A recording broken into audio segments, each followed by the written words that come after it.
আসসালামু আলাইকুম। সময় টিভি থেকে আমন্ত্রণ জানাচ্ছি। আমি তানিশা সুলতানা আফিফা।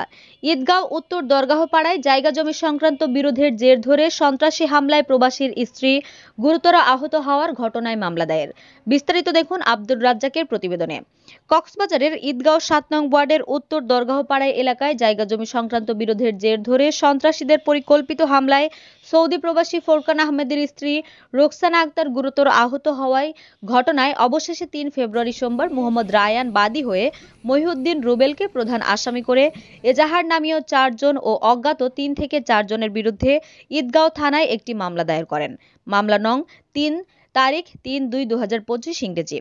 উল্লেখ্য, ঈদগাঁও ৭ নং ওয়ার্ডের উত্তর দরগাহপাড়া এলাকার সৌদি প্রবাসী ফোরকান আহমেদের স্ত্রী রোকসানা আক্তারের সাথে তার ভাসুর মোহাম্মদ হোসেন প্রকাশ খাদিমের ছেলেদের সাথে ১৫ বছরের ভোগ দখলীয় বাড়ি ভিটা নিয়ে দীর্ঘদিন ধরে জায়গা বিরোধ চলে আসছিল।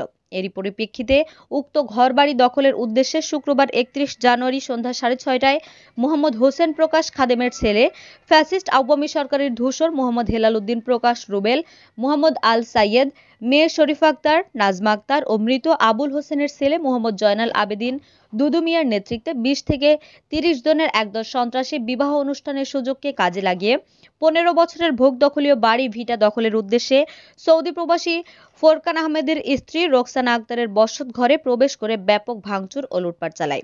এ সময় রোকসানা আক্তার তাদের বাধা দিলে সন্ত্রাসীরা রোকসানা আক্তারকে লাঠি, লোহার রড ও হাতুড়ি দিয়ে এলোপাতাড়ি মারধর করে গুরুতর আহত করে।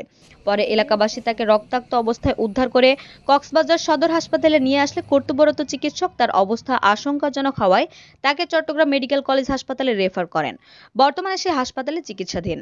অপরদিকে উক্ত সন্ত্রাসীরা গত ২৮ জানুয়ারি উক্ত বসত বাড়ি দখলের উদ্দেশ্যে ২-৩ বার তাদের উপর হামলা চালায়। এতে রোকসানা আক্তারের কলেজ পড়ুয়া মেয়ে নাদিয়া আল কারাম আহত হয়।